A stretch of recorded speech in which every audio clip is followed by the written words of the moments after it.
Hi YouTube, welcome back to my channel. My name is Jen. I am the proud owner of EnrichedLocs. I am a loctician here based in Connecticut. If you love all things locks and lifestyle, you're definitely in the right place. Today's video, we are going to talk about protective styles for your locks. So if this is something that interests you, grab a snack and stay tuned. Let's talk.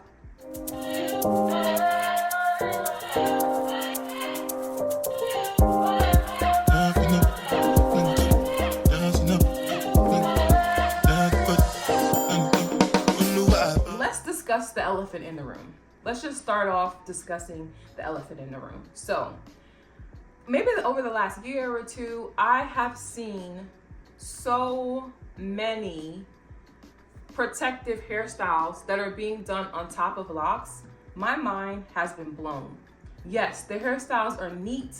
They are beautiful. They look bomb. I will add some pictures so you can see how neat and precise and amazing these hairstyles are. However, do anyone want to see the aftermath of them taking the styles down? So you know what? I'm going to try to add some more pictures of people taking these styles down too on top of their locks. So all I care is about healthy locks. Yes, styles are cute. Yes, I do offer styles. I do offer low manipulation styles. I do offer different types of things that you can add onto your service. However, I am not putting a style in anybody's head that defeats the purpose of you having locks. I don't know. It's got me stuttering now. It's got me stuttering. It has me confused. I'm just lost. Like, who started this trend and why is it a trend?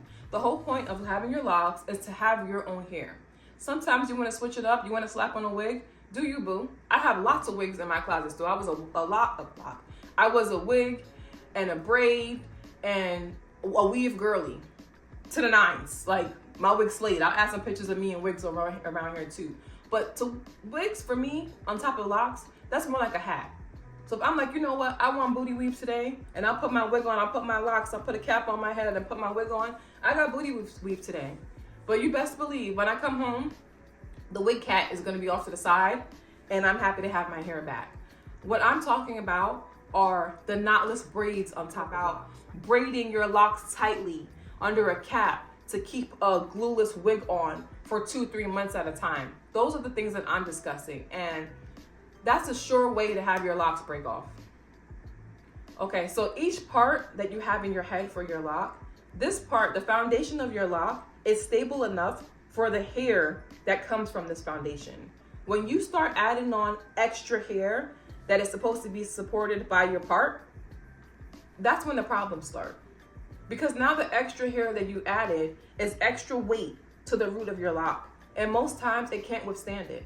So you get these big chunky braids, even if you use this mini locks, these big chunky braids you think are super cute and you're gonna keep it in because you're going to Turks and Caicos for 2 weeks and then you just want to not deal with your locks for a while and you want to be cute and you look amazing in those pictures, sis. You eating it down. And then you get home and now you don't want to take it out because you're tired from vacation. You keep them in another 2 weeks. And by the time you take those braids out of your locks, or off of your locks, I'll say, the root of your locks are so fragile because of the heavy weight they've been having to hold on for weeks on end. Locks are breaking off. Your locks are dry because they've been covered up by synthetic fibers. Your locks they look all weird now because you have wrapped the synthetic hair around them so tightly they weren't able to expand and do their normal thing. Your locks are in shambles, boo. They're in shambles now. And you did all of this for a protective hairstyle. So protective hairstyles only work if they're actually protecting your hair. Once we get into the other avenue and now we're just doing things for a look instead of for the health of your hair, that's where we have problems. So you can even have a hairstyle that's not healthy for your locks with only your locks. If you ever seen someone where they have these intricate styles and they look super tight to their head, it could just be their locks. But the stylist just did it so tight so they could have this hairstyle in for a month. That can cause traction alopecia. And I have a video already on here about traction alopecia and the causes for it. It's not just braids and ponytails. It could also be your hair being pulled way too tight into a style. So let's just embrace our locks. If you have a moment where you want to be booty weave girl, because again, I have those moments. My birthday is on the 23rd of this month. Who knows? I don't know how I'll pop out. I mean, I'm really liking that I got a little shakeage now, because when I started my locks, it was a taper cut. And I thought that was cute. That was my last haircut, because I love cutting my hair. I thought that was cute. But now that I promised my family I'm gonna let my hair grow out, I was a little, I don't know. I feel a little weird. Like, I want to get a scissors and just cut it into like another taper. Come on now, dog. Come on, man. But I promised them I wouldn't. So my birthday, I don't know. I might keep them out. But if I decide not to, I'm gonna put a wig on, and when I get home, I'm gonna take that joint right back off. So, guys, let's reduce the manipulation that we're doing to our locks, okay? These are our little babies. These are our strands. Yes, your hair is locked. That doesn't mean that it can withstand everything. Yes, we know locks are stronger than a single piece of hair, because this is hundreds of hair together. That's what makes it stronger. But what is not stronger, it's not stronger than those synthetic fibers and those weaves and those wigs and those braids and those twists. It's not worth it. It's really not worth it. You're paying a couple $100s to get a temporary hairstyle to ruin your locks permanently. Like, let's just take a pause on these manipulation hairstyles. And people put them in and they say, look, it didn't damage my hair. And that's great. I'm happy that didn't happen for you. But you are the exception. You're not the rule. Because most people I've seen, their locks are in shambles. So let's just avoid that. Let's just enjoy our journey, however long or short our hair is, our locks are, and let's just do this together. Okay, guys? Hold on, guys.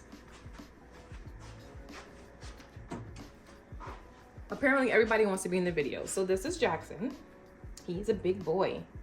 We've had Jackson since he was only a couple months old. Jackson, say hi. Say hi. He's so sweet. He is the sweetest cat I've ever had, I've ever seen. He's just like, we just baby him, so he just lets us do all types of baby stuff to him. Okay, are you hungry? Yes? You hungry? Come on. All right, be right back, guys. Okay, I'm back. What was my next point? How you can do protective styles for your locks are protective style your locks. So if you do want to style, say that you do want braids, or you want an updo style, or you want something that would be protective, I would recommend you can do barrel twists. I can't do them now because I'm on my own head right now and I'm not looking in the mirror, but you can do barrel twists. You can do flat twists like this.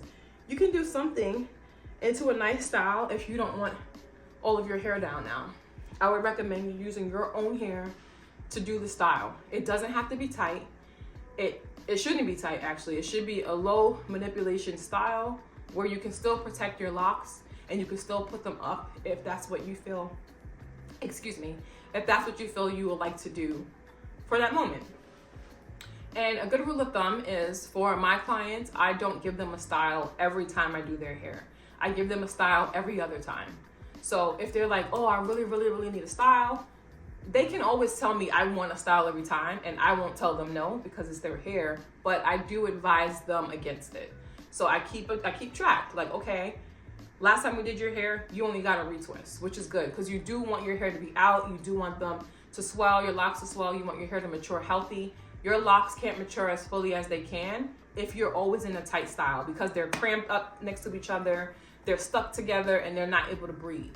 So I recommend for my clients, every other appointment, we can do a style if you want. If you never want a style, you don't have to have a style. If you always want a style, you can always have a style too. But my recommendation is to do it every other month.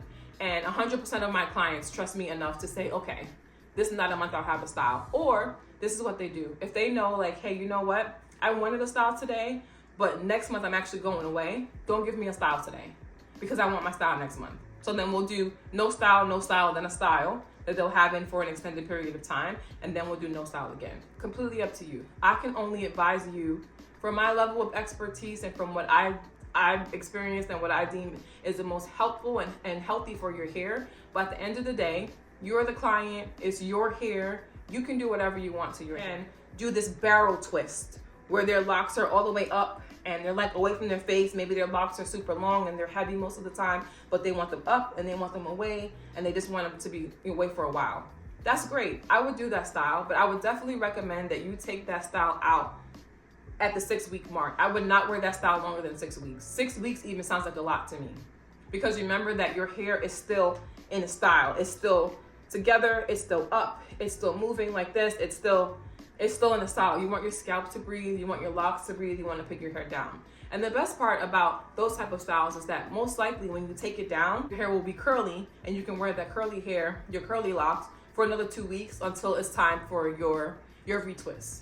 So that's another good option also, but you just want to make sure that whatever style you choose, it's not tight and it's not causing damage. Locks are not supposed to be a situation where you keep starting over. Yes, I'm the pot calling the kettle black because this is my 4th set of locks. However, those were for different reasons. It wasn't because, oh my gosh, that's not true. Actually, one time I messed my hair up. We went to Mexico, my hair was bright red, it got fried, then I got COVID and I came back and my hair felt like straw and I cried. So I combed them all out and I started over. But besides that time, the other times that I've taken them out was because I thought, hey, they're too big and I'm not ready to commit to them right now, or these are too small, they might be too small for me. Let me try to find a nice even place where I feel like, great, I can manage this. Because at the end of the day, I service clients also. So if you see my schedule, I have clients back to back to back most days. My books are usually pretty full. So I don't always have time to do my head. I actually have to schedule my own hair in. If I don't put myself on my own schedule, I would never do my hair. And I know I'm not alone at this. I know most locticians, we don't get to our hair. Actually, anything that you do, that you service another client, 9 times out of 10, you put yourself last. Actually, comment down below. Whatever it is that you do in life, whether you are a loctician, a styler, a braider, a nail tech, a doctor, whatever it is that you do in life, let me know on your list of importance or priorities where you come in that list. Do you have to schedule yourself to make sure that you also do the thing that you're doing for everyone else to yourself? Or do you put yourself first and then everyone else just falls in line? Let me know. Just let me know. So from my experience, all the entrepreneurs that I'm around also, were like, oh shoot, I had to do my own retie. Oh shoot, I need a retwist and I have this coming up next week. I gotta do my own hair. Or, oh man, look, I was doing nails for the last 3 weeks every single day. I forgot that I needed nails for this wedding I'm going to. Like, those are the type of people that I'm in. I know we're all like trying to get to the bag, but we're also like prioritizing our clients' health and their happiness. But we have to actually schedule ourselves in to make sure that we also take care of ourselves. I know I struggle with that a lot. And sometimes I still struggle today. Like today I said I am filming my YouTube content, you know? Mommy, can we? Babe, can we? Mommy, can, babe, can we? And you see that the animals want to get in here too.